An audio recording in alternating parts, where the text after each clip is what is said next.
भारीजान चालकों को चा देले स्वेच्छासेवी। रात्रिकालीन सड़क दुर्घटना रोकने राज्य सरकार पक्षर सचेतनता सृष्टि उद्देश्य भारीजान यथा ट्रक बस पिकअप भ्यान गाड़ी चालकों को रात्रि समय रास्ता कड़े स्वतंत्र रात्रिकालीन मागणा चा बंटन कर चलित जनवरी 1 तारिख जनवरी 31 तारिख पर्यंत जारी रहिबो।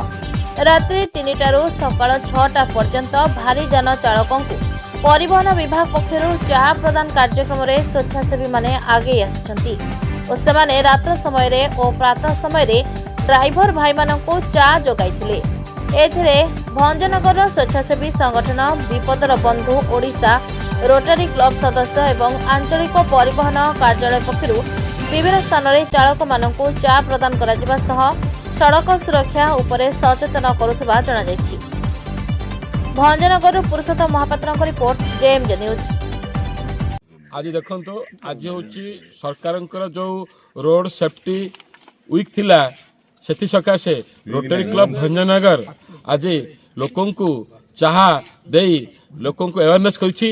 जो माने को ड्राइवर माने राति दिन राति गाड़ी चले डिस्टेंस खाते से चेता करिथाउ समस्त सचेतन हुंते चाह पीकरी किसी समय आम अटकी सारा एक्टिव हुंते आउ थे ड्राइव करते।